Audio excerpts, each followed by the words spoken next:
Hay secretos familiares que deberían quedarse enterrados para siempre, pero hay otros que necesitan ser contados para que nunca se repitan.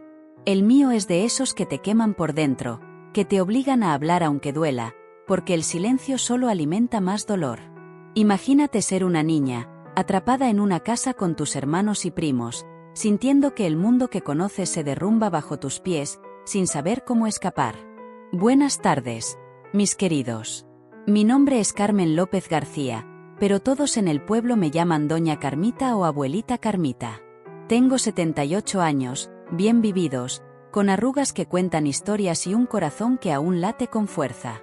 Nací en febrero de 1946 en un pequeño pueblo que tal vez no conozcan, Santa Clara, en las tierras cálidas de Jalisco, donde el sol quema la piel y las familias guardan sus secretos tras muros de adobe y puertas cerradas.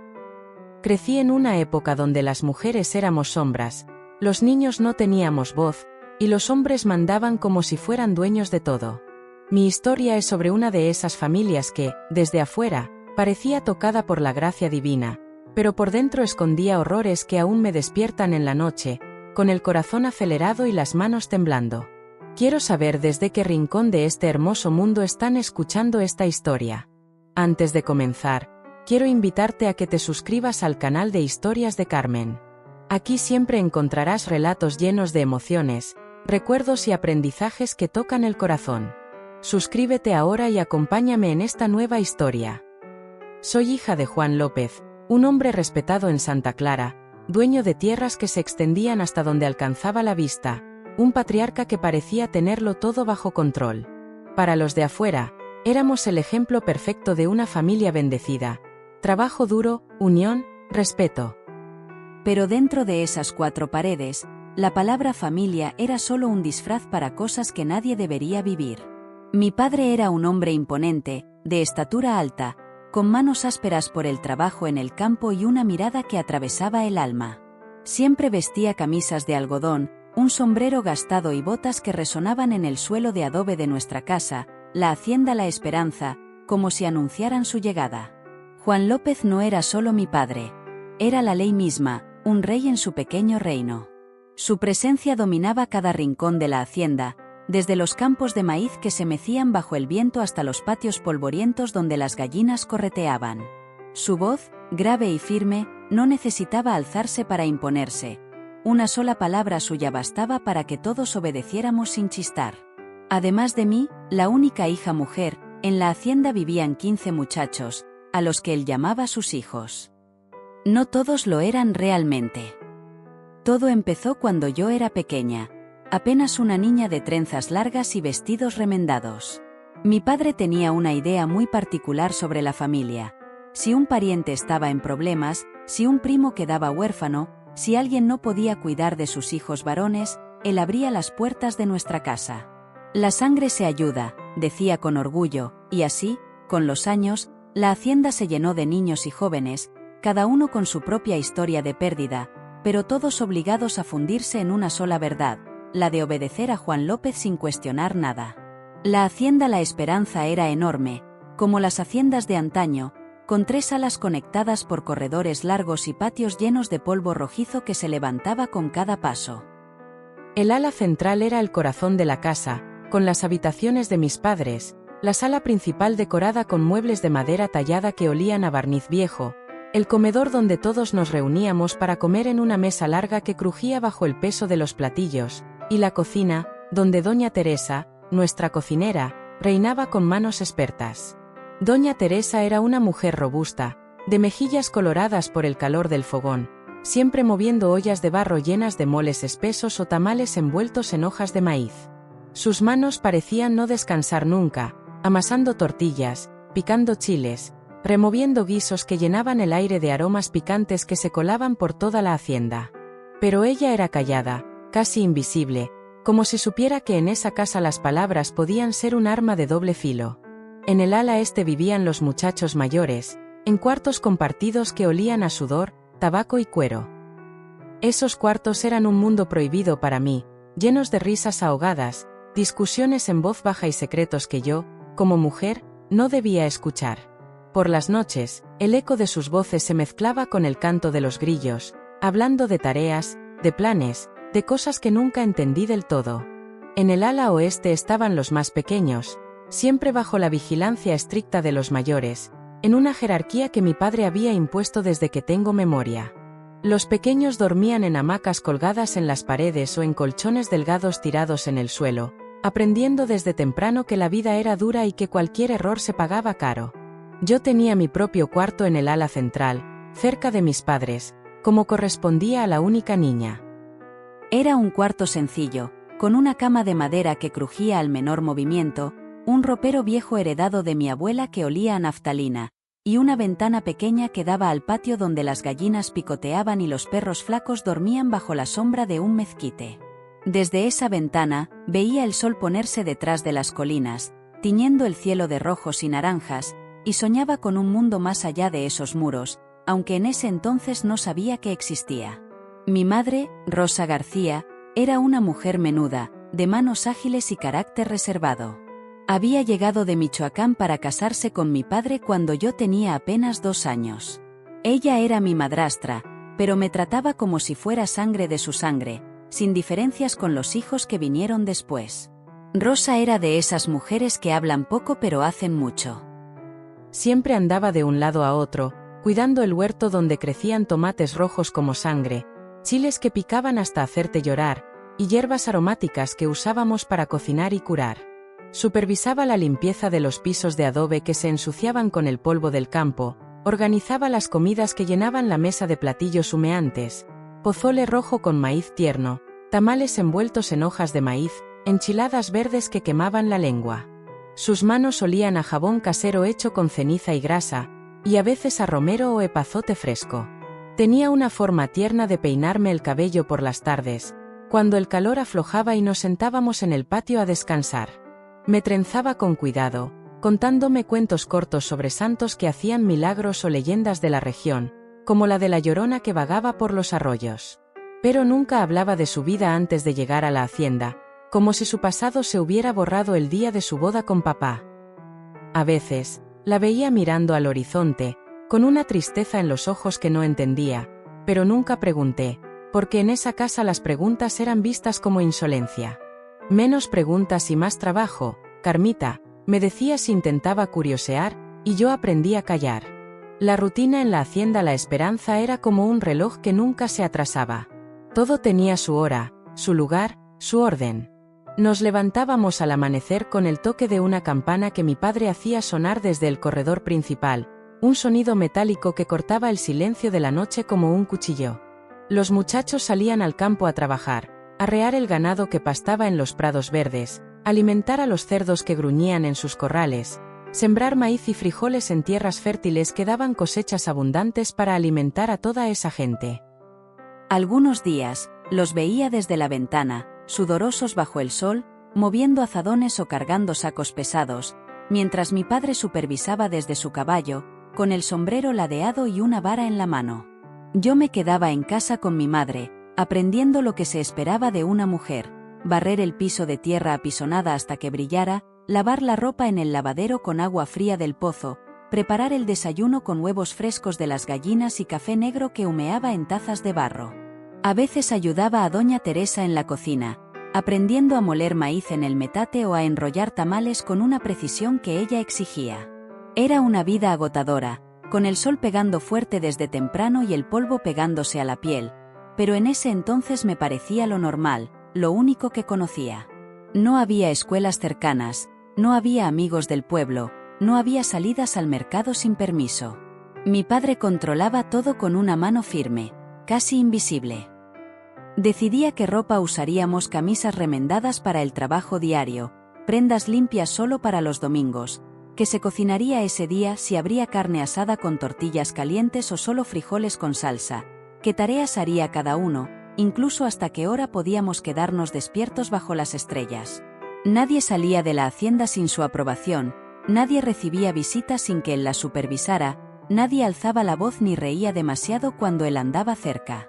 Su control sobre mí era aún más estricto: no podía hablar a solas con ninguno de los muchachos, ni siquiera con mis hermanos de sangre, no podía salir al patio sin que mi madre me acompañara. Mis vestidos tenían que ser modestos, cubriendo desde el cuello hasta los tobillos, porque una mujer decente no provoca chismes, repetía papá con esa voz grave que hacía temblar el aire. Mi hija será un ejemplo de virtud, y al que se atreva a mirarla mal, le parto el alma, amenazaba, y todos sabíamos que no eran palabras vacías. Los muchachos en la hacienda eran un grupo variado, como un ejército en formación, cada uno con su lugar en la jerarquía impuesta por mi padre. Los mayores, Pedro y Miguel, ya pasaban de los 20, con barbas espesas y músculos endurecidos por el sol y el esfuerzo. Eran los hombres de confianza de papá, ayudándolo en los negocios serios, negociar la venta de cosechas en el mercado del pueblo, reparar las cercas de alambre que delimitaban nuestras tierras, manejar la camioneta vieja cuando había que transportar sacos de maíz o ganado al pueblo. Eran tratados casi como socios, con permiso para ir a Santa Clara los sábados por la tarde, siempre que regresaran antes del anochecer y sin traer malas costumbres de regreso, como decía papá. Los medianos, como José, Antonio y Luis, entre 15 y 19 años, eran los más inquietos. Soñaban con aventuras más allá de la hacienda, contaban chistes a escondidas detrás de los establos, y a veces probaban los límites de papá con pequeñas rebeldías. Llegar tarde a la cena, discutir sobre quién limpiaría los corrales, o esconderse para fumar cigarrillos robados. Pero eran leales, imitaban los gestos de papá, sus opiniones sobre el mundo, que el pueblo era un lugar de perdición, que el trabajo duro era la única virtud, y su forma de caminar con la cabeza alta, como si fueran pequeños reyes en formación. Los más pequeños, de 10 a 14 años, una mezcla de primos huérfanos y hermanos menores como Francisco y Esteban, vivían en un constante temor. Siempre estaban tratando de complacer a los mayores, evitando errores que pudieran llevar a un castigo. Porque papá no dialogaba cuando alguien fallaba, su justicia era rápida y dolorosa, jornadas dobles en el campo bajo el sol implacable, raciones de comida reducidas a lo mínimo, solo una tortilla con sal si el error era grave, o azotes con el cinturón de cuero que llevaba en la cintura, dejando marcas rojas que dolían por días. Quien no aprende con palabras, aprende con dolor, sentenciaba, y esa frase era ley en la hacienda. Nuestra hacienda estaba a 1 hora del pueblo de Santa Clara, por un camino de tierra roja que se volvía lodazal en las lluvias torrenciales de verano y desierto polvoriento en la sequía. Éramos un mundo aparte, una familia autosuficiente, con nuestras propias reglas. Los domingos se rezaba en una capilla improvisada en el patio, bajo un techo de lámina donde papá leía pasajes de la Biblia con voz solemne, mientras nosotros inclinábamos la cabeza en silencio. Las fiestas se limitaban a cumpleaños, con tamales, atole y una que otra canción que doña Teresa entonaba con su voz rasposa. El contacto con el exterior era mínimo, las únicas visitas eran comerciantes que traían semillas o herramientas, siempre recibidos por papá en el portón principal, donde los escrutaba con desconfianza. A papá le gustaba esa soledad. Decía que el pueblo estaba lleno de vicios, de gente envidiosa que podía corrompernos. Aquí controlo todo. Quién entra, quién sale, qué hace cada uno. Mi familia está a salvo del mal del mundo, afirmaba, y en parte tenía razón. Estábamos protegidos de lo de afuera, pero nadie me protegía de lo que acechaba dentro, en los corredores sombríos donde se susurraban secretos, en los cuartos apartados donde el silencio pesaba como una losa, en los silencios que caían como mantas pesadas cuando papá se ausentaba por negocios. La vida en la hacienda no era solo trabajo. También había momentos que parecían normales, casi felices. Por las tardes, cuando el calor aflojaba, los muchachos jugaban en el patio con una pelota de trapo, riendo y empujándose mientras yo los miraba desde la ventana, cosiendo un vestido o remendando calcetines. A veces, doña Teresa nos reunía a los más pequeños para contarnos historias de espantos, como la del jinete sin cabeza que vagaba por los caminos al anochecer, y aunque sabía que eran cuentos, me daban escalofríos. Los domingos, después del rezo, mamá Rosa preparaba un postre especial, como flan de leche o arroz con canela, y por un momento la mesa se llenaba de risas, como si fuéramos una familia corriente. Pero incluso en esos instantes, sentía la sombra de papá, su presencia invisible vigilando cada gesto, cada palabra. Los muchachos mayores, como Pedro y Miguel, competían por su aprobación, contando historias de cómo habían arreglado una cerca en tiempo récord o atrapado un becerro que se había escapado. Los medianos, como José, intentaban impresionar con pequeños actos de valentía, como trepar el mezquite más alto del patio. Y los pequeños, como Esteban, solo escuchaban, aprendiendo que en esa casa el respeto se ganaba con obediencia ciega. Fue un viernes de marzo de 1960, justo después de cumplir 14 años, cuando el velo se rasgó y vi la oscuridad real de mi hogar. Había nacido en una familia donde las tradiciones se mezclaban con secretos, pero ese día entendí que algunas protecciones son solo ilusiones. Desperté con una opresión en el pecho, como si el aire caliente de Jalisco llevara un presagio. El calor ya apretaba desde temprano, haciendo que la ropa se pegara al cuerpo y el sudor corriera por la frente. Durante el desayuno, papá estaba más serio de lo habitual, hablando en voz baja con Pedro y Miguel sobre un viaje al pueblo para vender ganado y firmar papeles en la notaría. «Estaré fuera toda la tarde», dijo removiendo su café con azúcar morena, su rostro serio bajo el sombrero. Era un viernes como cualquier otro. Papá siempre salía los viernes a cerrar tratos, dejando a Pedro al mando. Pero esa vez, algo flotaba en el aire. Las miradas de los muchachos, sus sonrisas disimuladas, como si compartieran un secreto que yo no conocía. Después de comer, papá se arregló con cuidado. Camisa blanca planchada, pantalones de mezclilla nuevos, botas lustradas que crujían al caminar, y un poco de brillantina en el cabello negro que empezaba a encanecer. Salió al patio donde la camioneta Chevrolet vieja esperaba, polvorienta pero fiel, con el motor tosiendo como si estuviera cansado de tanto trabajar. «Pedro, quedas a cargo», ordenó metiendo las llaves en el bolsillo. «Mantén el orden, cuida a los pequeños. No quiero problemas».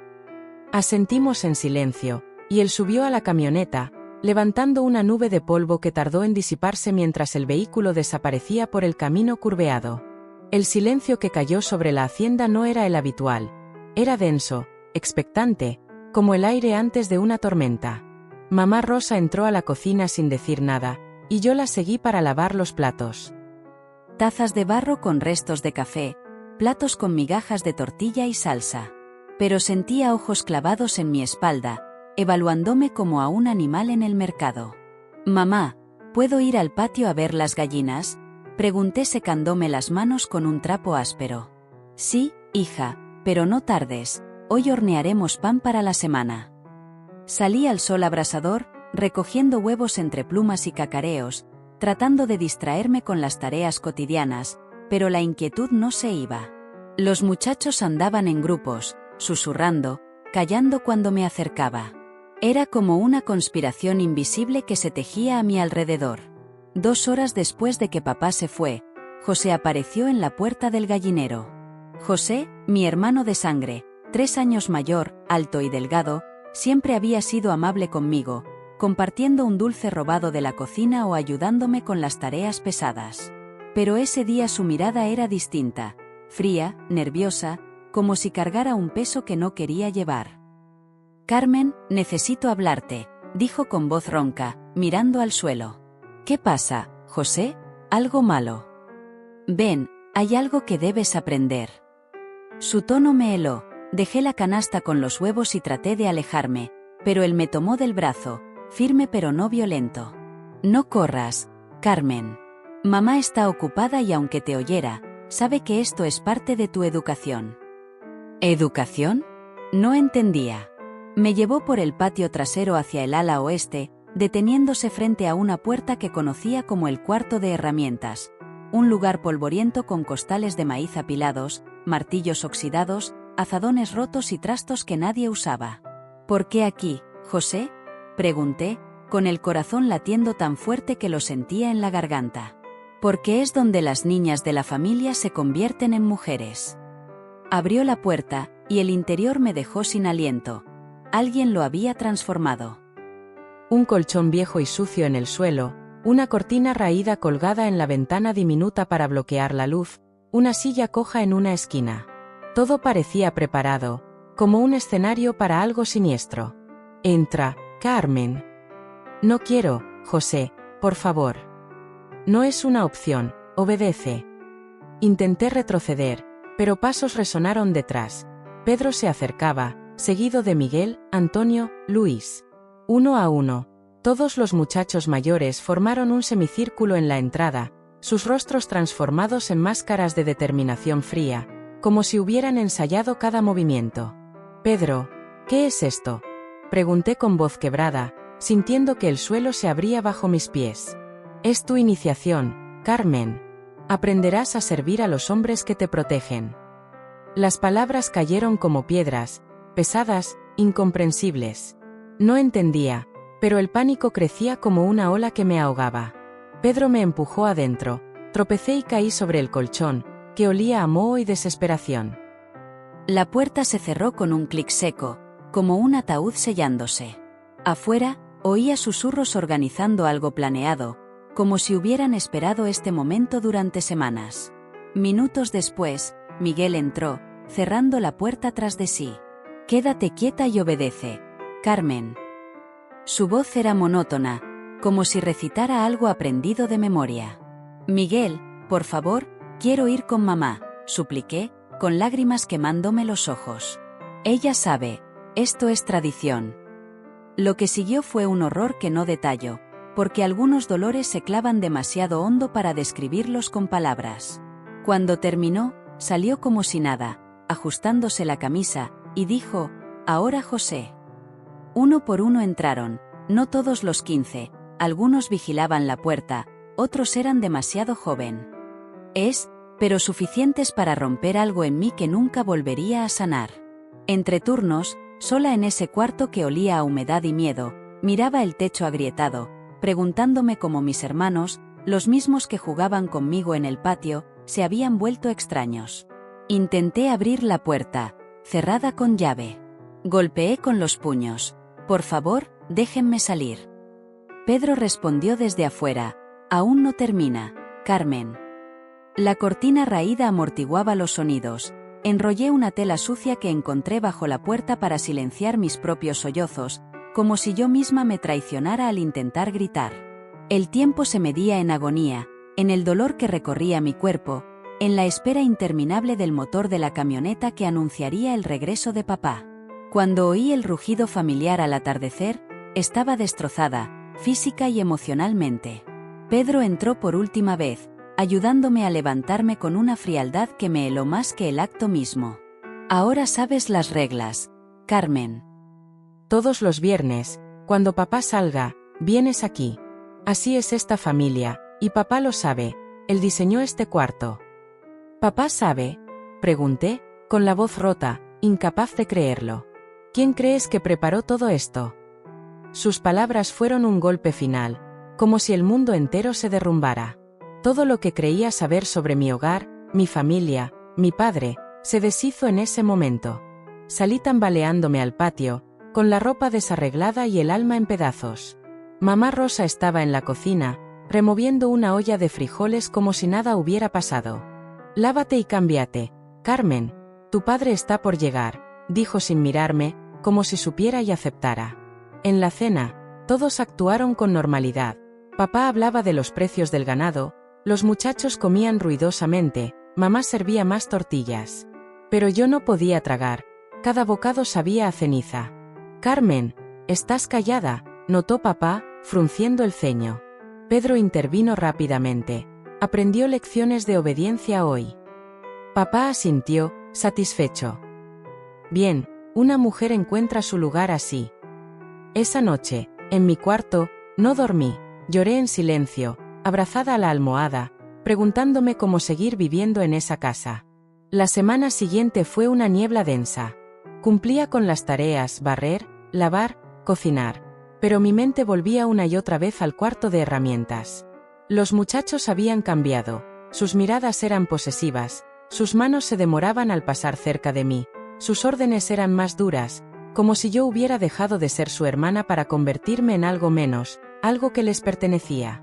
«Carmen, lávame la camisa», decía Antonio con una sonrisa torcida.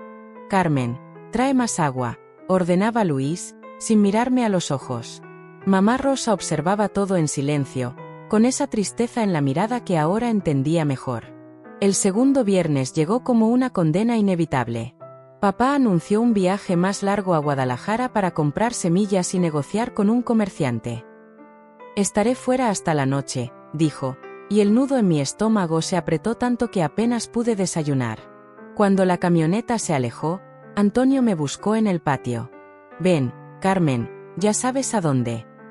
El cuarto de herramientas tenía mejoras, una jarra de agua en una esquina, un espejo pequeño colgado en la pared que reflejaba mi propia vergüenza. El horror se repitió, pero esta vez observé con más atención, buscando alguna grieta en su sistema. Noté que no todos disfrutaban, algunos, como Luis, evitaban mis ojos, y sus manos temblaban al tocarme, como si dudaran. En el tercer viernes, las grietas se hicieron más evidentes. Esteban, un primo de 15 años, siempre era el último en la fila, pero inventaba excusas para no entrar. Me duele la barriga, decía, y los otros lo llamaban débil, riéndose mientras lo empujaban hacia las tareas del campo. En el cuarto viernes, Esteban desapareció por completo, nadie lo encontró, y Pedro gruñó, que se las arregle solo. En el quinto, lo mismo. Decidí que Esteban podría ser mi aliado. Era hijo de un tío que murió en un accidente en el campo. Su madre, que vivía en Ciudad de México, no podía mantenerlo, y papá lo acogió por generosidad. Pero Esteban nunca encajó del todo. Lo observé con cuidado. Comía solo en un rincón del comedor, evitaba los grupos de los mayores, desaparecía por las noches para sentarse bajo un mezquite a mirar las estrellas. Una madrugada, lo vi allí, con una postura de derrota, como si cargara el mismo dolor que yo.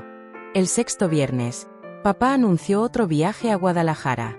Fui al cuarto como siempre, soportando el horror, pero noté que Esteban estaba ausente otra vez. Luis lo buscó por el patio y los corrales, sin éxito. Problema suyo, dijo Pedro, encogiéndose de hombros. Sabía que Esteban estaba huyendo de algo, y eso me dio una chispa de esperanza. La semana siguiente, planeé acercarme a él. Observé cómo lo trataban. Le daban la peor comida: tortillas duras, frijoles aguados, las tareas más pesadas, como limpiar los chiqueros de los cerdos, y lo excluían de los juegos y las charlas. Un martes, mientras recogía agua en el arroyo que corría a un lado de la hacienda, lo encontré solo, sentado en una piedra, mirando el agua correr. «Hola, Esteban», dije con suavidad. Se asustó, casi dejando caer el cubo que llevaba. «Hola, Carmen». «Me voy».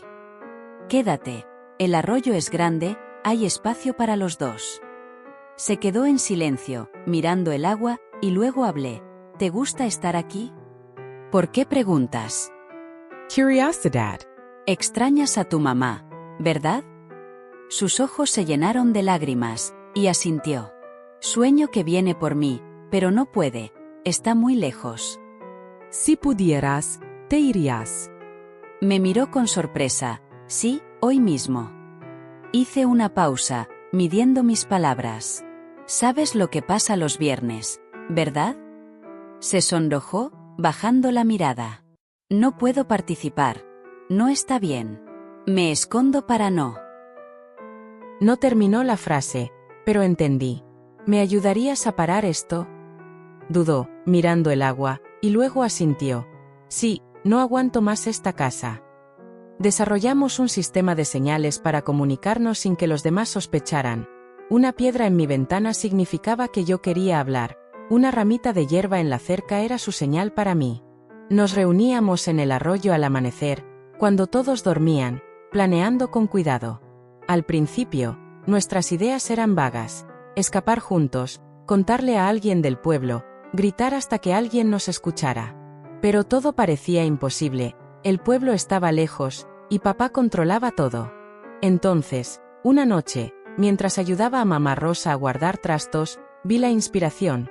Papá había comprado una grabadora nueva para registrar acuerdos con los comerciantes. Tecnología moderna para un hombre moderno, presumió, mostrándola en el comedor. Era un aparato pesado, con botones plateados y una cinta que giraba lentamente. «Esto puede ser nuestra arma», le dije a Esteban en el arroyo. «Grabaremos lo que pasa en el cuarto, cada palabra, cada orden. Luego se lo entregas a papá, fingiendo que lo encontraste por casualidad». Esteban palideció. «Es arriesgado, si nos descubren». «Si no lo intentamos, seguiremos atrapados», respondí. Asintió, con una chispa de determinación en los ojos. El viernes siguiente, papá anunció otro viaje a Guadalajara. Estaré fuera hasta tarde, dijo, y el nudo en mi estómago regresó. Pero esta vez tenía un plan. Escondí la grabadora en mi ropa, envuelta en un rebozo, mientras ayudaba en la cocina. Cuando Pedro me buscó, diciendo «Ven, Carmen, ya sabes a dónde», fingí resignación. En el cuarto, mientras él se distraía dando órdenes a los demás, deslicé la grabadora bajo la silla, asegurándome de que estuviera encendida. El horror comenzó, pero esta vez cada palabra cruel, cada instrucción sádica, quedaba registrada. «Existes para servirnos, Carmen», decía José. «Esto es lo que hacen las mujeres en esta familia», gruñía Antonio. Horas de evidencia se grabaron en esa cinta, cada una más pesada que la anterior. Cuando terminó, recuperé la grabadora, escondiéndola de nuevo en mi rebozo antes de salir tambaleándome al patio. Esa noche, la cena fue como siempre, papá hablando de negocios, los muchachos comiendo ruidosamente, mamá sirviendo en silencio. Pero yo estaba temblando por dentro, con la grabadora escondida en mi cuarto. Al día siguiente, di la señal a Esteban, una piedra en mi ventana al amanecer. Le entregué la grabadora en el arroyo, envuelta en un trapo. «Dásela a papá mañana, durante el desayuno. Di que la encontraste en el patio y escuchaste algo raro». Esteban asintió, con el rostro pálido pero decidido. «Lo haré, Carmen. Esto tiene que parar». El domingo, el desayuno fue más tenso de lo habitual. Todos comíamos en silencio, con el sonido de las cucharas contra los platos de barro. Entonces Esteban se levantó, con la grabadora en la mano. «Señor Juan, encontré esto en el patio ayer. Escuché algo. No sé qué es, pero suena grave». Papá frunció el ceño, tomando la grabadora como si fuera un objeto extraño. «¿Qué es esto?», preguntó, examinándola. «Escúchalo en privado, señor», dijo Esteban, con voz temblorosa. Papá se levantó sin decir más y se encerró en su despacho. Durante una hora, no oímos nada. Luego, un grito: «¡Pedro!». La puerta del despacho se abrió de golpe, y papá salió con el rostro rojo de furia, la grabadora en la mano. Reunió a todos en el patio, haciendo sonar la campana como si fuera un juicio final. «¿Quiénes están en esta cinta?», rugió, reproduciendo fragmentos donde se oían las voces de Pedro, Miguel, José, Antonio, Luis. «Deshonraron mi autoridad, traicionaron mi confianza». No mencionó mi sufrimiento. Su rabia era por la desobediencia, por el desafío a su control, no por el crimen en sí. Pero para mí, eso bastó. Los castigos fueron inmediatos, los muchachos implicados perdieron privilegios, fueron enviados a las tareas más duras: limpiar los canales de riego bajo el sol, cargar sacos de maíz hasta el anochecer, y se les prohibió acercarse a mí. El cuarto de herramientas fue quemado esa misma tarde. Las llamas devoraron el colchón, la cortina, los recuerdos de aquellos viernes. Papá me dio un cuarto nuevo en el ala central, con una cerradura que solo yo tenía la llave. Esteban fue ascendido en la jerarquía, tratado con un respeto nuevo, aunque él seguía mirando al suelo, como si cargara la culpa de haber sobrevivido. La dinámica de la hacienda cambió, las comidas eran silenciosas, las risas desaparecieron, y papá reforzó su control, vigilando cada movimiento con ojos de halcón. Años después, me casé con un hombre del pueblo, un comerciante tranquilo que me llevó lejos de la hacienda. Nunca volví, pero Esteban me escribió años después, contándome que papá disolvió el grupo de muchachos, enviando a los primos con otros parientes y manteniendo solo a los hijos de sangre. Fue una victoria imperfecta. Papá actuó por ego, no por moral, y mamá Rosa nunca habló de lo que sabía. Pero yo estaba liberada, y aprendí una lección que llevo conmigo.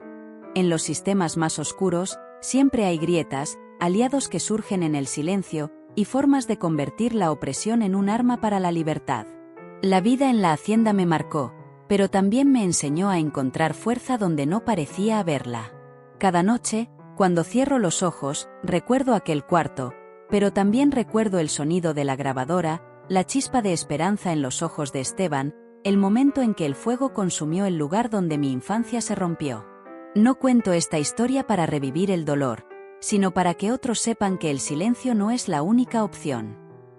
Hay formas de luchar, de encontrar aliados, de romper cadenas que parecen inquebrantables.